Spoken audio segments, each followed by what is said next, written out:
Welcome all. இந்த season முருங்கைக்காய் நிறைய கிடைக்கிறதுனால அக்கா வீட்டுக்கு போயிருந்தேன். அவங்க நிறைய முருங்கைக்காய் பறித்து கொடுத்துருந்தாங்க அவங்களுடைய மரத்துலேருந்து.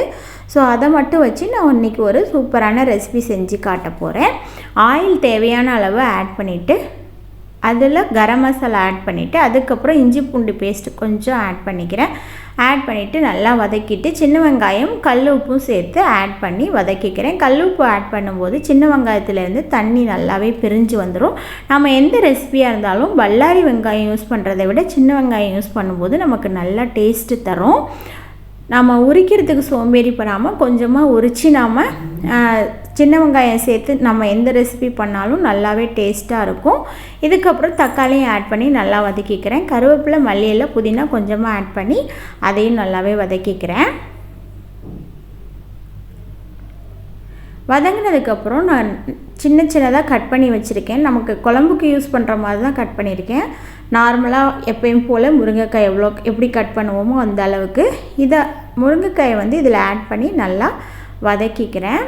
ஸோ ஆல்ரெடி உப்பு ஆட் பண்ணியிருக்கேன் இல்லையா, தேவையான அளவுக்கு. அதுக்கு தகுந்த மாதிரி வேணும்னா நம்ம ஆட் பண்ணிக்கலாம்.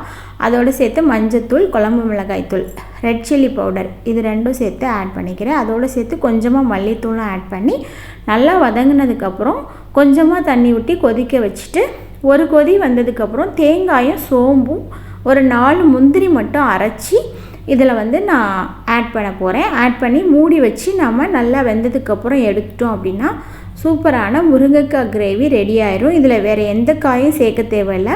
வெறும் முருங்கைக்காய் நிறைய இருக்கும்போது நம்ம வேஸ்ட் பண்ணாமல் தனியாக அதை மட்டும் இந்த மாதிரி செஞ்சு நாம் தோசைக்கு இது வச்சு சாப்பிட்டுக்கலாம். அப்படி இல்லைனாலும் சாதத்துக்கு வச்சு வேணாலும் சாப்பிட்டுக்கலாம்.